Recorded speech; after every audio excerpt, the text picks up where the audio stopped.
What if God gives us ideas? And if you don't do anything with it, or with those ideas, he's going to say, well, you're not doing anything. I'm going to take that and I'm going to give it to somebody else. That's it. I'm going to give it to somebody else who's going to do something with it. Tony Robbins said it best. It's not the one who has the most resources. It's the one who is the most resourceful. And if you think of it then in those terms, my God, it just allows you to just go out there and hunt no matter what. I'm going all in on the business, hell or high water, because I'd rather fail doing something that I love, that was mine, than to succeed at the highest level doing something that I hate. And that's who I am. And I think I resonate with a lot of people. I have all the greatest ideas. It didn't work out. Oh, well, what am I going to do? Think about it for this week? No, I got to figure out a new way, a new path, a new solution, new revenue stream, new idea today. Doesn't matter what I came up with last week because that didn't work.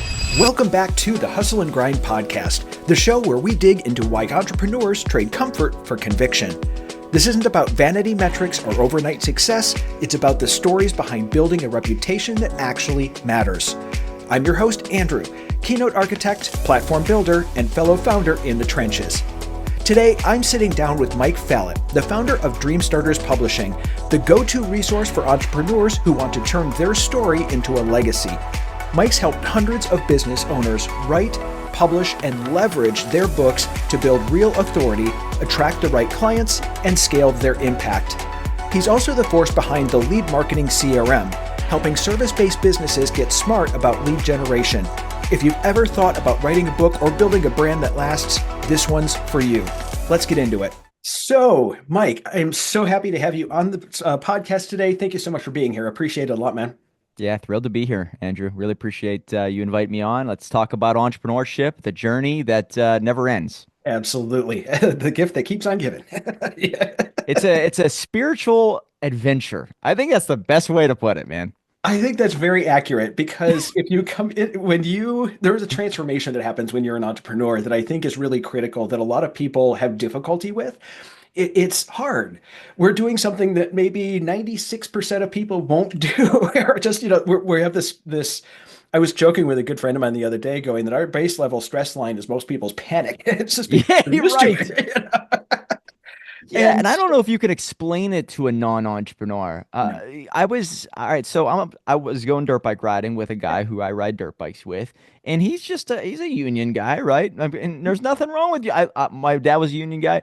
He just doesn't see the entrepreneur life at all. And so I'm on a Zoom call with a guy who's telling me that he's going through one of the darkest periods of his life. He had $250,000. He just lost it all. And he's going through all this stuff. And he's like, I'm trying this, I'm trying that. I'm about to go here and do all this. And I hang up the Zoom call and I'm like, that's just a normal conversation. The guy that I'm with riding dirt bikes, he goes, I could never imagine my life like that. I can't imagine putting it all on the line every single day, waking up with that much stress. And I'm like, to us, that's normal. This is normal. And the reason why, he's like, why would you do that? And I couldn't even explain to him how much joy we get out of bringing our vision to life. It's like you can't even explain to a non-entrepreneur. And so if you're out there and you're listening to this podcast, you probably feel like a misfit, an outsider. And that's okay because there are people out there who share your same, passion for the unknown. And it's great. And we're crazy enough to change the world, to very, very badly quote Steve Jobs. We're the ones that are crazy enough to change the world. And that's what we do. We have this vision and there's a passion behind what we do. I talk a lot about work-life balance and how it's very different for entrepreneurs. I will send emails at 4 p.m. on a Sunday because that's kind of how I roll, but it's this passion that we have and that's what keeps us going. And I love listening. That's why I work with entrepreneurs. I love hearing people get all they get a twint in their eye and they're like, I'm going to talk about this. And you're locked in for 30 minutes of hearing this visionary just go nuts on something. And I love that side of things. So, and I know that's something that you guys do as far as the book publishing side of things. Just to segue to a little bit more about what you're doing. I got to say the Bookman outfit, when I first saw that thing, that is the greatest. That was the greatest PR in the world.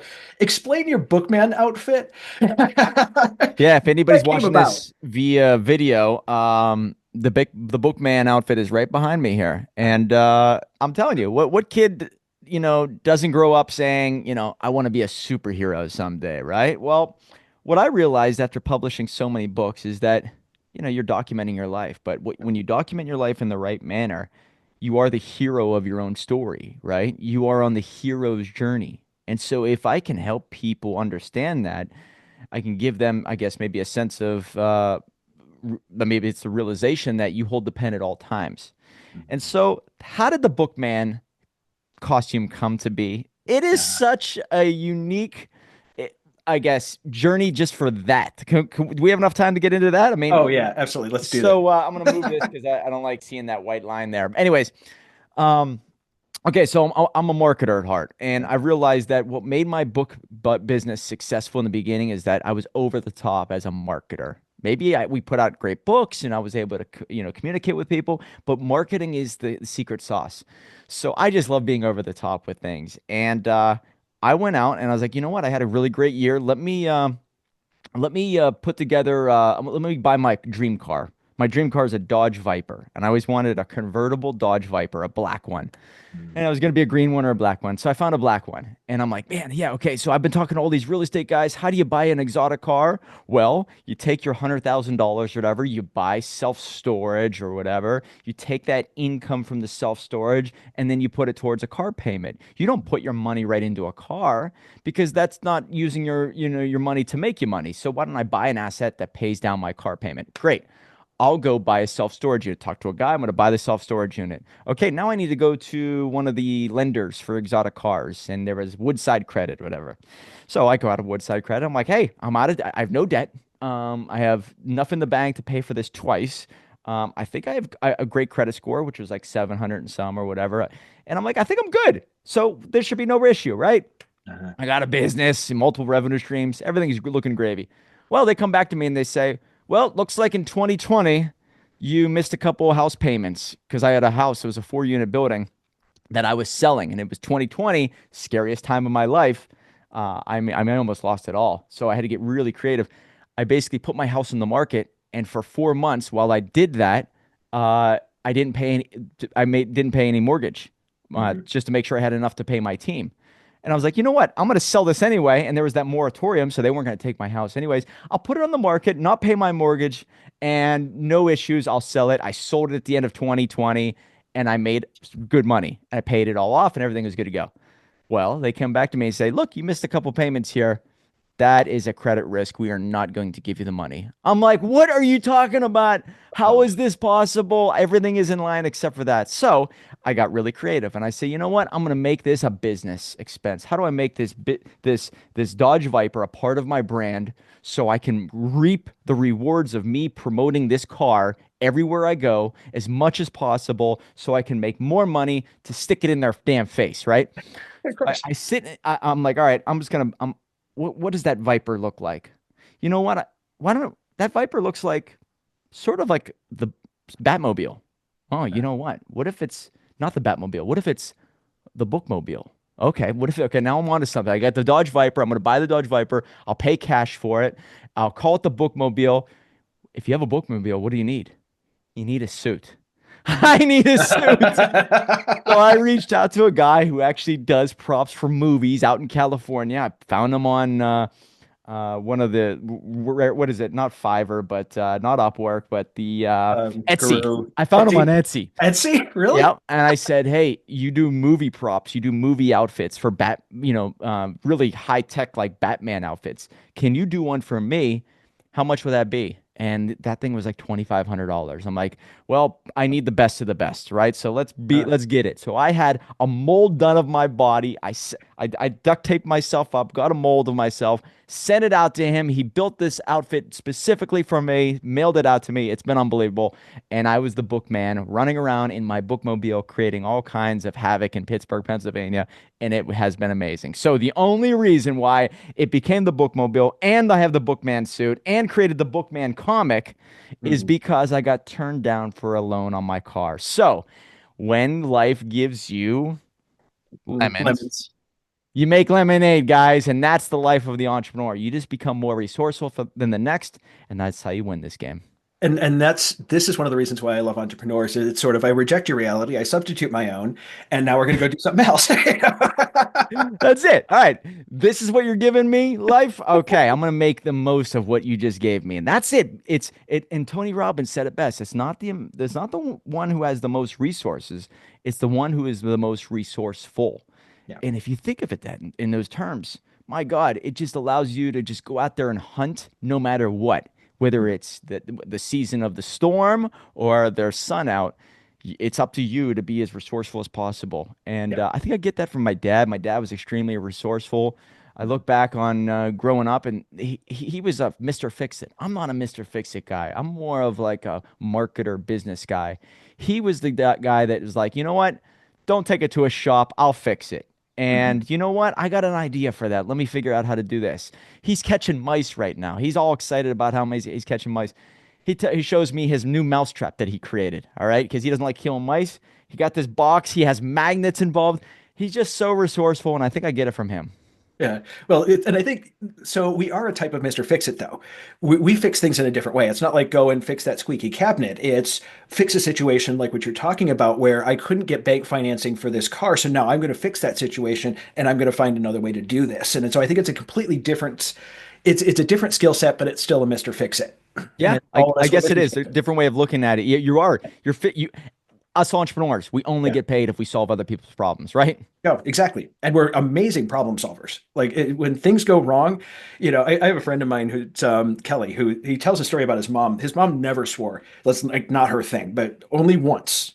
She said, if something goes wrong, what you do is you put your hands like this, you go, shit, and you move on. That's all you get. That's all you can do. That's all you get. And then now you move on and you figure it out. That's a And good I remedy. love telling that story of his because that's really what that's what we do. Oh shit, that sucked. Okay, let's go forward. Let's go. So, yeah. Yeah, you can have the greatest idea, and that brings up a very good point, Andrew. That last year I think I was the most clever. Yeah, I probably had the best team I ever assembled, but the market really tanked. In our third quarter, I was doing things that I never would have thought were possible. Even problem solving Yeah. in the third quarter of 2024. I was struggling like crazy. The year prior, I worked way less and made way more. So you can have all the greatest ideas. You can have the best tools. You can have such this seasoned mentality. But if a storm comes through, you have to be very, very smart on how you play this chess game. And so it's not really, okay, I'm way better now than I was last year. Who knows what the world's going to give you? So you do have to pivot. You need to change and adjust. And, that's why it's like you can have all the answers. And shit, I have all the greatest ideas. It didn't work out. Oh, well, what am I going to do? Think about it for this week? No, I got to figure out a new way, a new path, a new solution, new revenue stream, new idea today. Doesn't matter what I came up with last week because that didn't work. Yeah. And I think one of the things you learn, one of the biggest lessons, at least that I've learned in entrepreneurship, is having trust and faith enough in myself to make this happen, that I can make this go right. And instead of being in a situation like with a job, with a 9 to 5, where you're very much beholden to your employer and how well they can do at their job, as an entrepreneur, we have this undying faith that I don't care if the world's crashing down around me and everything looks terrible and the stock market's taken a crash and everything is going badly and I'm just I can't make my payroll this week. I'm gonna figure it out. Yes. And having that deep confidence in ourselves to be able to make it work is, I think, one of the best gifts, at least that I've gotten. And just no matter what's going to happen, I'm going to figure it out. Yeah. Yeah. Yeah. And I I think, talk a lot about how it is a spiritual adventure because it's a lot of looking inward. It's not looking outward. It's like, do I have really what it takes, right? Do I have the courage, the confidence, the skill set? Do I have the belief in myself? Mhm. And if you have that, it's like, all right, no matter what, I'll figure out a way. And it may be the most uncomfortable way possible. Maybe I don't want to do podcasts. Maybe I don't want to get up on stage. Maybe I don't want to reach out of this zone that I've been in. Well, it's calling me forward. It's calling me to do that. And so I need to do whatever it takes. As long as you believe in yourself that you have what it takes to make it through, then no matter what comes your way, you're willing to like stand in front of that giant and take him down. And that's it. Absolutely. Yeah. We're And slaying dragons, Andrew, every single absolutely. day. Absolutely. Many different types of many different types of dragons, Mike. Many, many. Many, many. How about, the early days of entrepreneurship we were talking about before we hit record, and this happens, I guess, every couple of years, but it almost feels like I'm in a street fight against 10 on 1. Okay. All right, Yeah. there's credit card I got to take down. All right. Now I got to deal with this problem. Okay, there's that. It's 10 on 1. You're in a street fight. You got to win this fight somehow. Just be the Jason Bourne or the John Wick and Yeah. you will win. That's it. I've never heard it put that way before, Mike, but that is true. It is like a constant street fight, 10 against 1. Yeah, they have weapons, you don't. You're sitting there and put up your dukes, and you're like, all right, I got to win this somehow. Credit I card one, credit card two, credit card three, loan four. All right, here, who's this? All right, there's this problem. Okay, there's this FCC rolling. Okay, I got to get around that. All right, there's this. It's I got to make yeah. these changes. All right, this software went down. All right, this idea failed. This person's screwing me over. This Yep. person's talking shit. It never ends. Yeah, it doesn't. And it's that deeply felt just sense in ourselves, that unwavering confidence going, yeah, this sucks, but I'm going to figure it out. And it just all comes down to that. We're going to figure out where that credit card is. We're going to figure out how to pay that loan off. Oh, the three-letter acronyms. Yeah, let's figure out how to handle that. You Yeah. know, I had a Oh, I have friends who have had like $250,000 tax bills. And like you were saying, that the story you said earlier, Mike, with that friend of yours saying they just lost $250,000, and the union friend of yours not having any idea what that was like. It's like we don't think about a $250,000 tax bill that is unexpected. yeah. Yeah. Right. Oh my God. I've And had you, more than one friend in this situation.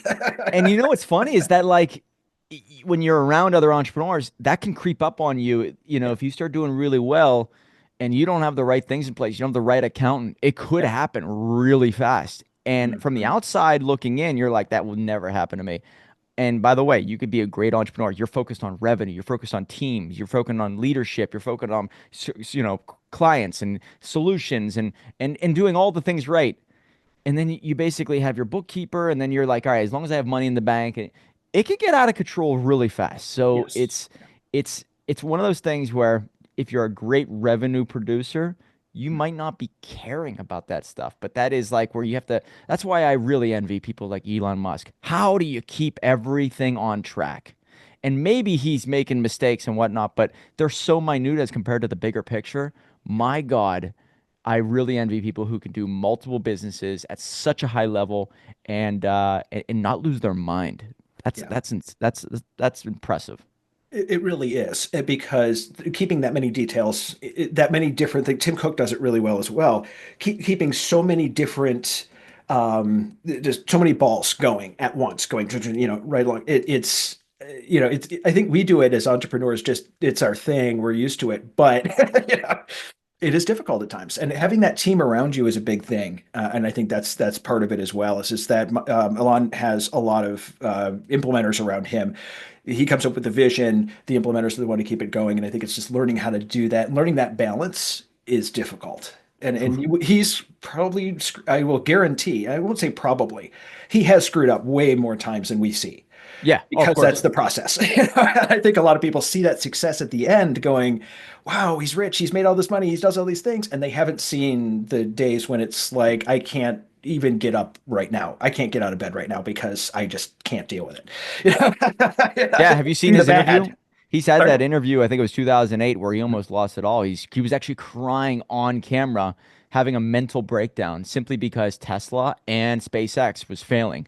Yeah. And so, like, even I think he's the greatest entrepreneur of our lifetime, potentially ever. Yeah. And you're talking about an individual who probably was going through something but what is that doing? That's testing you. It's thickening your skin. It's giving you muscles in creative ways and probably pathways to new people, new ideas that never would have came otherwise. Yeah. So if you're out there and you're listening to this podcast and something bad happened, it's almost like maybe that took you somewhere to get a key. And that key that you don't know when or where you're going to need it, but it's going to be there. So 2 years down the line, you might meet somebody and you're going to say, oh my God, 2 years ago, I got this idea. Hey, I did this. Don't do it this way. Try it this way. And that's going to put you on the pathway to freedom. Yeah. So there's a video game out there called Chips Challenge. Do you remember this at all? No, I don't. No. It's a video game, and it was from the mid '90s, and it was basically like a maze where you go around and you get keys, and you don't know when you're going to use these keys within the video game, but it's just one big maze. It's a real primitive video game, Okay. and I always think that entrepreneurship is very similar to that, where you're going to go through a maze, get something that you don't know where it's going to be used, and you feel like, wow, I just figured out this to get this. It's not a return on investment right then and there, but potentially right down the line, maybe two boards down the line, whatever, I then use that key. So it's fascinating that the return on investment, the instant gratitude is not there in the beginning. Yeah. But as time goes on, you start to accumulate multiple keys. So when you go into different rooms and you come up with new ideas, you see opportunities. 5 years ago, that business did not look like an opportunity. But now, since you have the wherewithal, you have the new strengths, you've already exposed all your weaknesses, you know that you can make that work. Now it's an opportunity. But it was Yeah. the same thing that would have came by if you haven't taken this journey. You wouldn't have noticed it. Yeah. So it's beautiful how you know, entrepreneurship is a personal development journey disguised as a business journey. And Yeah. as you increase your value, it's almost as like everything around you starts to increase too. Yeah, exactly. Exactly. And you learn skills like being able to pick up different things. You learn all of these I don't want to say coping mechanisms because that's not really what it is. You learn all these skills that make you a much stronger person that give you the ability to have that self-confidence. So I always love to ask this background question. And what was the sequence of events that brought you to the point where you now are publishing books and where you started Dream Starters Publishing? I know you had a corporate job and you moved out of it. Let's start there. What was that transition like between the 9 to 5 and your entrepreneurship journey? Yeah, so I'll go back to the beginning. And Okay. that beginning stage for me was I was in college and my employer, thank God, gave me a book called Rich Dad Poor Dad. Mm-hmm. And I'm in my senior year, so I'm 22 years old. Mm-hmm. And 21, 22 years old. He gives me Rich Dad Poor Dad. And it was right then and there that I knew I wanted to become an entrepreneur. That was it. All right, I'm going to be an entrepreneur. What the hell did I go to school for? I don't want a job. So I get out of school, I become a licensed real estate agent, and I'm still working for this guy, and he's a great entrepreneur, but I'm kind of just doing, 40 hours a week for him, whether it's landscaping or doing oddball stuff. And I become a licensed real estate agent. I bought my 4 unit building. And right out of the gate, so it's 2008, bought a 4 unit building. I'm off and running as a landlord. Here I am. I think I'm king shit. I'm an entrepreneur and I'm 23 years old. Whoop de doo. And then I get the itch of like, man, I bought a business because when you buy a real estate property, that you're buying a business, you're not starting anything. I wanted to start something from the ground up. So I got really cocky and I started 4 different businesses back to back to back back, simply because I failed miserably from one to another. So 4 failures, I'm in severe debt. And that's whenever I have to take that corporate job to get me out of this debt because I left that guy's employment and then I went into my own entrepreneurial path, made every mistake in the book, and here I am in severe debt, $300,000 in debt. I need to pick up a corporate job. So I go and work as a door-to-door knocker, making some money for, hourly wage, but also if I can set appointments, I can start to make money really fast. So I get really good at closing people on at door knocking. And you know what? I become the number one door knocker in the company. So all of a sudden, the company that I'm working for recognizes that and they say, you know what? We haven't done this before, but do you want to become our salesman? And so it was a home remodeling company. And I said, I really don't want to be a corporate salesman, but if you can make $150,000 a year without even sweating, let's try it out. So I Mm-hmm. get into home remodeling sales and I start crushing there. I'm still miserable, even though I broke a record for sales in home remodeling. Even though I'm making great money, which could be right around $150,000 a year, which is really good in my opinion. Mm-hmm. Um, I'm miserable. I remember breaking the record for the month of the company, and I'm so young and so new to this. And I remember being more miserable than ever. And because it hit me, I could stay on this pathway for the rest of my life. This is actually becoming this cage. I'm falling in love with easy money. This is not good. So I was actually depressed that I was getting away from my entrepreneurial roots. So that's whenever I came up with the idea. You know what? Let's go back. Let's try entrepreneurship one more time. But let's have this new set of lens on my new set of glasses and a new perspective of let's make everything really simple and let's understand demand and let's have a little bit more of a vision of where we're going with things. I'll create something I know I can sell, a direct to home dog product service, and I called it Doggy Surprise. So I start selling these monthly deliveries for dogs, and it was sort of like BarkBox at the time. and I'm making money. I'm going to dog shows. I'm singing with my guitar, and people are buying from me, and it's $30 a month, and I have recurring revenue. I'm making money. Individuals started coming out of the woodwork. And by the way, I'm doing this in addition to being a corporate employee. So I'm making some money on both sides. And Mhm. you know what? That's when I was like, all right, I'm gonna go full time into this startup here. I'm making money. People come out of the woodwork asking me for advice. Why don't I write a book on what made this business successful as compared to the other ones? And I'll put it up on Amazon. I'll figure out how to turn it into a bestseller. And so here I am, corporate employee, doggy surprise, writing a book. The girl I was dating at the time was an editor. I say, hey, if I take you to Wendy's, will you edit this book for me for free? Sure. So I put this book out there. It's called Dream Starter. I put it out there. I become an Amazon bestseller, and my life was never the same. So this is, right around the time where I leave the corporate space, go back into entrepreneurship, and I thought I would get questions on, hey, Mike, how did you start a business? Well, when I put a book out there, what happened was the universe said, hey, we're going to send you people who are looking to write a book because now you're this example. People came to me and they asked me questions about how did I get that book done so fast? And that's when the light bulb went on. Why don't I just write the book for you? Why don't Mhm. I sit there and I'll interview you and I'll write the book. The girl I'm dating at the time, she'll edit it for us and it'll be easy. So I let go of the doggy surprise and I did a little jump up to the book business. I was charging $2,500 a book and I started selling them. Now, in between all of this, it was the darkest days. It was scary. It was exciting. It was thrilling, but it was so unknown of where I was going. And I'm telling you, it was better than the corporate job. You talk about $150,000 a year, working at a job that you hate, looking in the mirror every single day, saying to yourself, I know I'm not supposed to be here, but I'm going to put on a smile. I'm going to put on this shirt that doesn't fit me well. And I'm going to pretend like I like what I'm doing. And I'm going to close deals because that's the norm. And I know my mom and dad are happy because I'm making money. I hate myself. And so it took me some time to really make that decision when I turned 30 years old to say, I'm done with this. I'm going all in on the business, hell or high water, because I'd rather fail doing something that I love, that was mine, than to succeed at the highest level doing something that I hate. And that's who I am. And I think I resonate with a lot of people because they share that same sentiment. And so since then, we've done 384 best-selling books, and it's led me into all kinds of rooms. And now I started another company recently called Lead Marketing Company. We generate leads for our clients now that the book is done. And it's been just an adventure. And that's why one of my favorite movies is called The Goonies. I'm sure you've heard of it, The Yes. Goonies. I have hats and shirts that say never say die. To me, I don't know. We're on this planet for 75 to 100 years.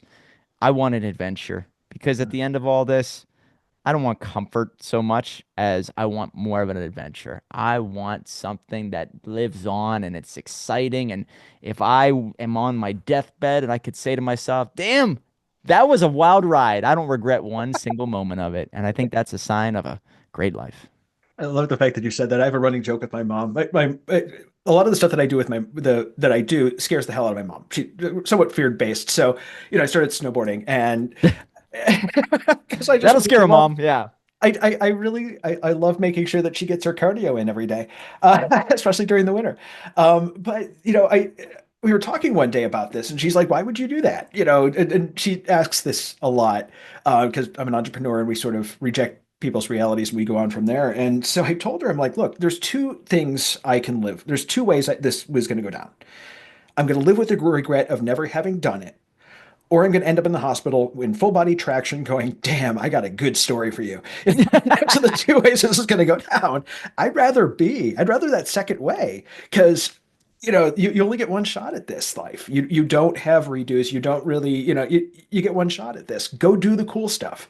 What's the worst that's going to happen? You're going to figure it out if it goes wrong. Like what you did, where, something went really wrong. You're like, okay, great. I've learned. Now I'm going to take this and move it forward. Yep, I got to get a temporary job here for a little bit, but now I've got this other good thing and I've learned from it and I'm going to go forward and I figured it out. Yeah. So I love the fact that you said that Yeah. we're going to go do the cool shit. I have actually a T-shirt that I got from a friend of mine at a men's retreat we were at years ago, and it says "Doing cool shit with my friends," and I think that's how business should be. Isn't that how it should be, right? You find people who are you want to help out and you want to serve them. And Yeah. if you do it right, they become your friends. And if you Mhm. start doing cool shit with your friends and you build things together and you help each other out, that's the life. That's it. Yeah. And you know what, you touched on something there where no matter what, this ball is going to keep bouncing. Time's Mm. going on. And so there's going to be a point where you're going to be a little too old, a little too tired to do that thing. So Mhm. do it now. And Yeah. you know, I don't know, how old are you, Andrew? I'm 40 years Uh, old. 48. 48. Okay. Or rather, So yeah. I'm starting to notice that, I am not enjoying travel as much as I once did. And if I'm feeling that now at 40, Yeah. imagine 10 more years or 20 more years. So there are certain things that I want to get off my bucket list. I'm going to Universal Studios. I want to see where they filmed Back to the Future. I'm going to go check out Hill Nice. Valley, all that stuff. I'm going to go Uh, to where they filmed at the movie theater or uh-huh. at the I'm sorry, not the movie theater, the mall where they filmed the beginning of the movie Oh, yes, where the yes. car comes out for the first Yep. time. And that's the Uh, mission for the end of this year is I want to buy a DeLorean. uh-huh.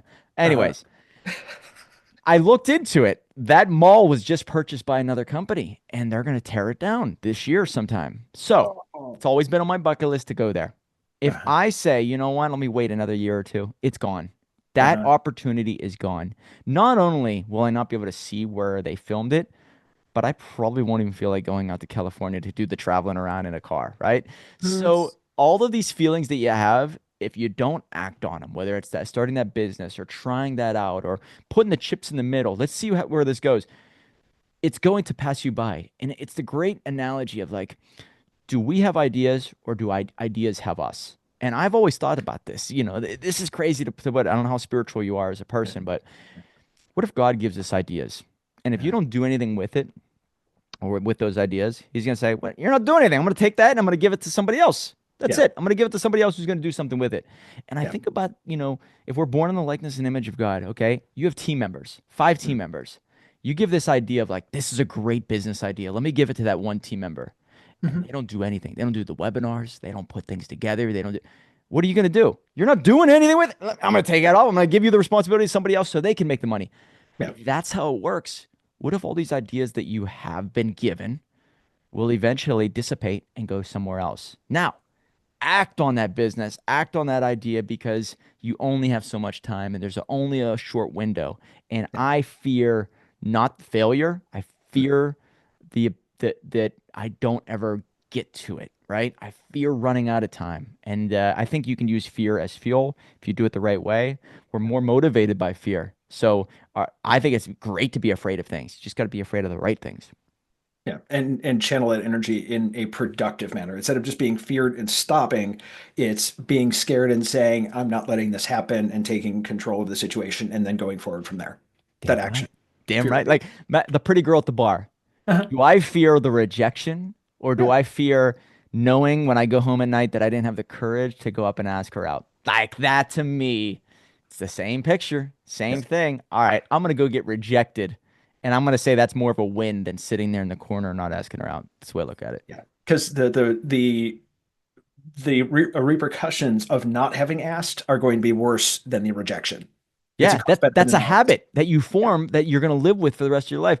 I'm sure you've heard of the Indian analogy or an Indian story where the old Indian is with his grandson, and Mhm. the old Indian says, "Hey, grandson, inside of you there are two wolves. One is full of peace and harmony and excitement and joy, and the other one is full of hatred and evil and dark and scary. And you know what? They fight every single day." And the little grandson goes to his grandfather and says, "Well, which one wins?" And he goes, "The one you feed." Mhm. And you're feeding that wolf every single day. And that could mean, hey, you know what? I don't, you're telling yourself you're not ready. You're not prepared. You're not good enough. That's a little piece of food that you're feeding the wrong wolf. And that's going to live on not just today, but forever. Absolutely. That I love that analogy because it really does. It shows it really shows us in a very simple way what we're supposed to focus on. And again, focusing that energy on what we're supposed to be taking care of. What are we going to feed? I love that. Right. Yeah. Yeah. Right. Yeah. Yeah. How about you know, entrepreneurship is not about doing something that you love every single day. It's how many times do you wake up and you're like, man, I don't want to do that call. I don't want to do that. But I'm going to do it. And then Yeah. sometimes that call becomes like, Man, I'm so glad I did that call. That was Yeah. great. Yeah. It's I do that forcing your daily. Really. it's forcing yourself to look at things you don't want to look at. And then sometimes that's exactly what you need to look at. It's like that to which you want most is where you least want to look. I think that comes from Jordan Peterson says it, but it comes from Nietzsche or one of the great philosophers out there. And it's so true. You know, that to which you scares you the most is where you actually need to go. That's the answer. Yeah, the good shit's on the other side of that fear. That's Yeah. something that I tell people as well.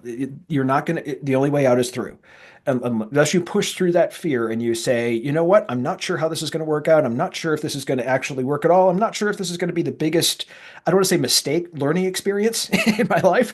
You know, I'm going to do it and I'm going to push through it because that's most people won't do that. And I think it's a really special skill set and a really special mindset that helps us to push through that and say, no, we're going to do this. Yeah. Yeah. Awesome. Pick up that sword, Yeah. find the biggest, scariest dragon because I'm telling you that dragon is protecting gold, right? Yes. Slay Yes. the dragon to get the gold. Right? And it's great how it's in one of my books. And I talk about how the oldest story that we can pick up from all of the collections of writings Mhm. is usually some type of hero slaying a dragon to get the gold. Now, why Mhm. would the dragon protect the gold and the princess, right? It doesn't make any sense. Well, it's Mhm. just the greatest way of saying, you know, what you want most is usually behind something that you don't want to fight, but you need to fight. And so whether it's a confidence issue or whether it's a skill set that's kind of evading you, slay that dragon because as soon as you do that, you get the gold, you get the princess. And I think that's a great hero's journey that, you know, it applies to entrepreneurship every single day. I call it boss fights. So when you level up in a video game, you've got that boss fight. The last one you do, it's the hardest one, but once you get to that point, now you're on to the next level. And so I call these Yes. points my boss fight moments. I like that. I like it. Boss fights, especially. Yeah, you're making me think of like Streets of Rage and whatnot. All the bosses, Ninja Gaiden. Yeah. All right. Perfect. Absolutely. So, as we come to the end of things, I always ask every guest one thing, and that is what is one, and I'm sure you've got a million books you could recommend. What is one book or podcast that has had a major impact on your life that you want to share with the audience? Okay, so I would say the book that changed my life is something that I referenced earlier, and that's Rich Dad Poor Dad.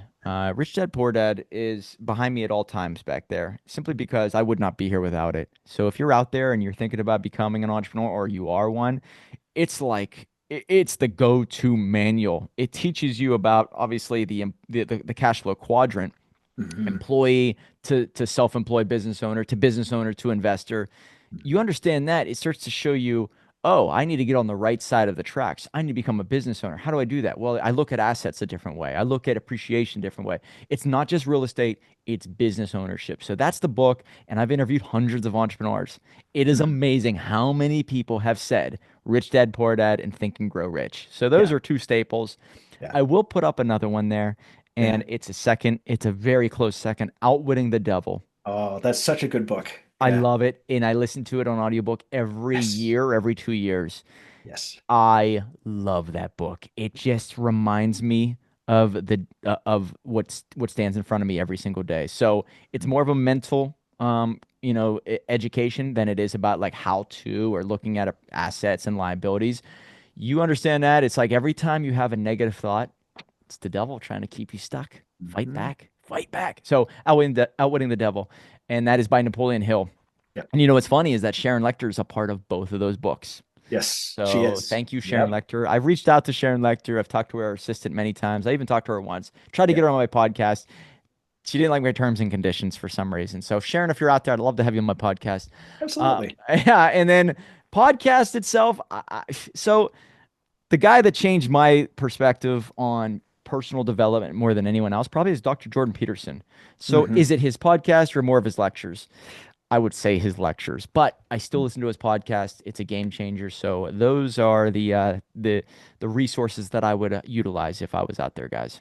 I love Jordan Peterson because he gets you to think. And he has, so I really, that when I need to think and I need to get into something that, the mindset side, he's one of the people that I will go to. And as far as so to talk about Outwitting the Devil, there's a few books that I strongly recommend that you get the audio book version of, not the printed book version. And one of those is Outwitting the Devil, just because they do such a good job. Sharon does an amazing job with that book and how it's done. And so anyway, just if you do get it, I would really strongly recommend that you get the audiobook version. Audiobook. I'm getting chills even thinking about it because I just listened to it 2 months ago. It's just so amazing. So yeah, don't Yeah. read it. Listen to it. Well, it's like, yeah, it's like Can't Hurt Me. I mean, I strongly recommend Oh yeah, yeah, yeah. because he does a pod. So the thing that a lot of people don't know about that book is he does a podcast afterwards, like after every chapter with his ghostwriter. And it just is such a different experience when you get that extra context around it and the inside scoop on what's going on. It's just so much better. So Yeah, that's a awesome, great man. book. Yeah, it's a classic. I've heard that from many of our clients. Can't hurt me. Big fan. Yes. And by the way, that's why I recommend if you write a book, get an audiobook done because, you want to make it as easy as possible for people to consume your information. They hear your voice for a couple hours, they're going to remember that for a long time. So get them to know, like, and trust you. That's why books are such a great way for pre-selling yourself. They read your book, they listen to it, they hear your voice for hours before meeting with you. Mhm. The sale is half won. Yeah, exactly. And so we'll leave links and everything to learn a little bit more about you and what you do with Dream Starters Publishing, plus lead marketing company, as well as podcasts and everything else. We'll get those in the show notes. Thank you so much, Mike, for being on the podcast. Honored to have you here. It's been an awesome chat. I really appreciate it, man. Yeah, thanks for having me, man. Thanks, man. Thanks for tuning into the Hustle and Grind podcast, where we unpack what it really takes to build something that matters. If today's conversation hit home, do me a favor. Share it with someone who's in the trenches too. And if you're building your own brand, platform, or message and want help turning that story into serious authority, head over to theauthorityforge.com to see how we can help. Until next time, keep showing up, keep shipping, and keep chasing the work that sets you on fire. I'm Andrew, and this was the Hustle and Grind Podcast.